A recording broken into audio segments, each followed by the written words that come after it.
हनुमान जी की अनसुनी कहानियां 7 stories of Hanuman. Hanuman ji कलयुग के सबसे लोकप्रिय देव में से एक है और पूरे भारत में पूजे जाते हैं। हनुमान जी को शक्तिशाली और कर्तव्यनिष्ठ बताया गया है। महाकाव्य रामायण में भी उनका अपने प्रभु श्री राम के प्रति सेवा और भक्ति के प्रतीक के रूप में चित्रित किया गया है। हनुमान जी को भगवान शिव का अंश माना गया है और वायुदेव उनके पिता और अंजना उनकी माता के रूप में बताई गई है। कहा जाता है अंजना एक अप्सरा थी। एक भूलवश ऋषि दुर्वासा ने उनको वानर बनने का श्राप दिया था।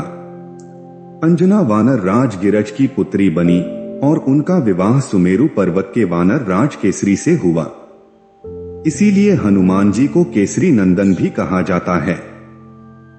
एक हनुमान जी के जन्म की कहानी।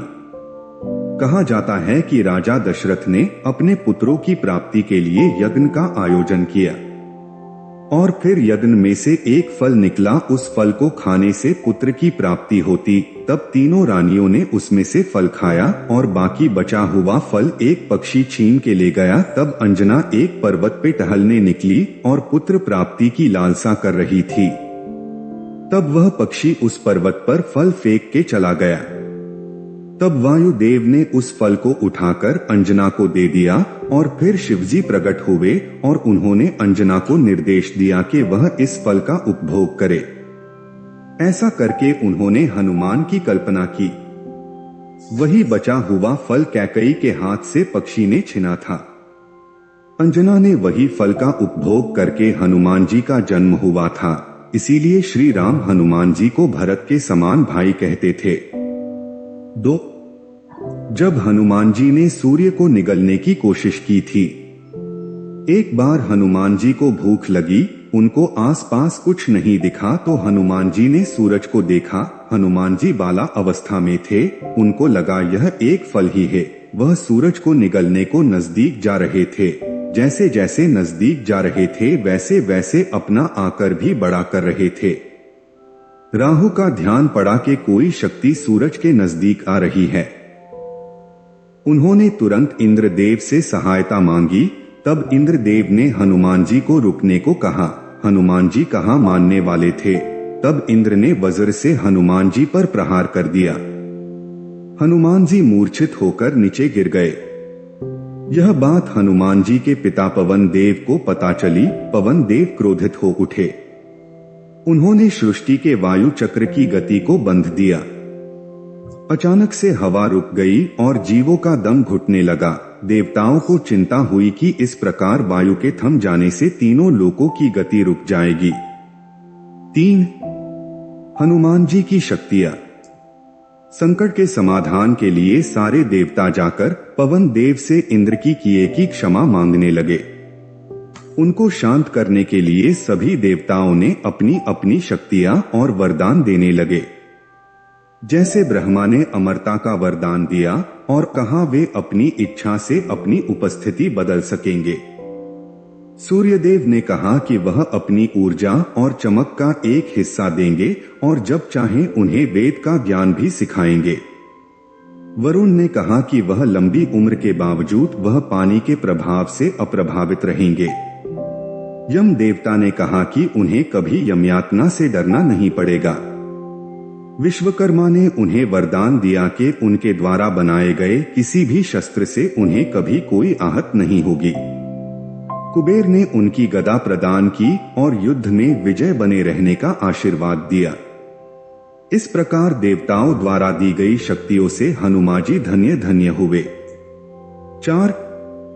हनुमान को श्राप। इस प्रकार हनुमान जी थोड़े बड़े हुए। वह बड़े शरारती थे। वह जंगल में रहने वाले ऋषियों को बड़ा परेशान करते थे। उनके नटखटपन से परेशान होकर एक ऋषि ने उनको श्राप दिया कि वे अपनी सारी शक्तियों को इसी क्षण भूल जाएं। माता अंजनी को पता चला तो माता ने बालक की भूल का पश्चाताप किया और ऋषि से क्षमा मांगी। तब ऋषि ने बताया कि जब इसे शक्ति की सबसे ज्यादा आवश्यकता होगी तब उसे कोई याद दिलाएगा, तब उसे अपनी सारी शक्तियों का स्मरण हो जाएगा। 5.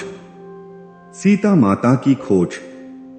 जब श्री राम अपनी पत्नी सीता और भाई लक्ष्मण के साथ वन में थे तो अपने पिता राजा दशरथ को अपनी सबसे छोटी रानी कैकेयी को दिए गए वरदान का पालन करने के लिए तब सीता का अपहरण लंका के राक्षस राजा रावण ने किया था।